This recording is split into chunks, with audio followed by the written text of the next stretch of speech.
10 verses everyone thinks are in the Bible, but actually aren't. Part 2. If God brings you to it, He will lead you through it. Have you ever heard this statement? The idea here is that if God allows a difficult situation in your life, He will get you through the difficult situation. While this sounds like a pretty good concept, it isn't biblical. You can look all through the Bible, but you will not find it. The prosperity gospel is a false belief system that puts the focus on yourself, instead of God.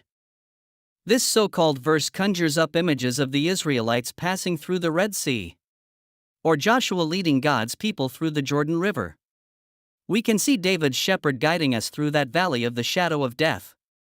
However, this isn't necessarily what the Bible teaches. It is true that God is with us always, no matter what we face. In Matthew 28 verse 20, Jesus said, I am with you always, to the very end of the age. But we use this so-called verse to mean that God will always remove us from a bad situation. Tough job? God will get you out the door. Struggling marriage? God will fix it before you know it. Made a dumb decision?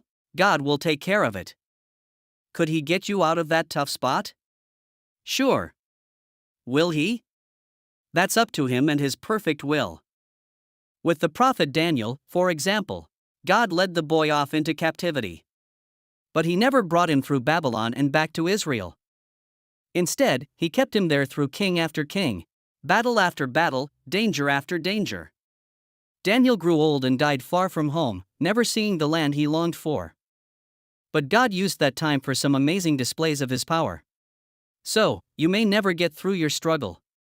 God may lead you to stay right where you are so that you can have an impact there, and He can get the glory. Thank you for watching. For more inspirational videos, please visit www.youtube.com/@mark072759/videos.